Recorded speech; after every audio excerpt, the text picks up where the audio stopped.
मालखेत बाबा के जयकारों के साथ शुरू हुई 24 कोसीय परिक्रमा। संत महात्माओं ने की ठाकुर जी की पालकी की अगुवाई। अरावली की वादियों में मालखेत बाबा के जयकारों की गूंज।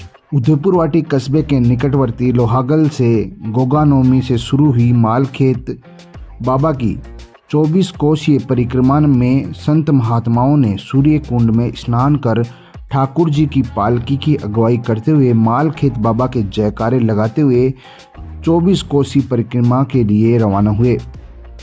ठाकुर जी की पालकी के पीछे पीछे सूर्य कुंड में स्नान कर 24 कोसी परिक्रमा में शामिल होने वाले लोगों का कारवां जुड़ता जा रहा है। ठाकुर जी की पालकी का पहला पड़ाव किरोड़ी की पहाड़ियों में होगा, जहां किरोड़ी कुंड में स्नान कर आगे के लिए रवाना होंगे। समाज सेवी भामाशाहों की ओर से जगह जगह परिक्रमा में आने वाले श्रद्धालुओं के लिए निःशुल्क भंडारे का भी आयोजन किया गया है। लोहागल क्षेत्र से प्राचीन काल से चली आ रही 24 कोसी परिक्रमा के दौरान सातों धाराओं में स्नान करते हुए आगे बढ़ते हुए लोहागल, किरोड़ी, शाकंभरी, नागकुंड, टकेश्वर, शोभावती, रघुनाथगढ़, अमावस्या को लोहागल में स्नान करने के बाद मेले का आयोजन होता है। 84 कोसी परिक्रमा में लाखों की तादाद में श्रद्धालु शामिल होते हैं।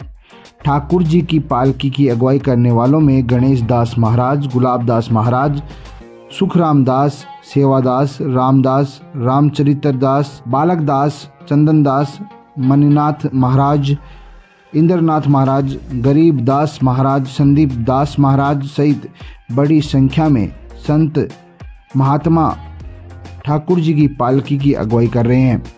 आइए सुनते हैं इस परिक्रमा की पूरी महिमा की कहानी घनश्याम दास महाराज की जुबानी। ठाकुर जी महाराज के हमारे जो ठाकुर जी महाराज हुए संप्रदाय के, उनके द्वारा इसका परिक्रमा का प्रचलन हुआ है। और यहाँ पे 7 धाराएं हैं जिनका यहाँ पे ठाकुर जी की पालकी निकलती है ठाकुर जी महाराज के विजय राघव मंदिर से जन्माष्टमी के दूसरे दिन गोगानों में वहाँ से यात्रा निकलती है। सूर्यकुंड में स्नान करके दर्शन करने के बाद तो ठाकुर जी का परिक्रमा होते हुए जैसे किरोड़ी है, शाकंभरी माता है, शोभावती है, तो ऐसे 7 धाराएं आती है बीच बीच में। और भी जैसे टकेश्वर है, नागकुंड है, खोरी कुंड है, तो ये सब 7 धाराएं आती हैं। वहाँ पे स्नान करते हैं, ठाकुर जी की पालकी रखी जाती है। ठाकुर जी को स्नान करते हुए सब भक्त लोग लगे हुए हैं, सेवा में यात्रा कर रहे हैं, आनंद भजन कीर्तन चल रहा है। आदि अनादिकाल से चलते आए थे। जिनकी मनोकामना होती है उसको ठाकुर जी आशीर्वाद स्वरूप प्राप्त होता है।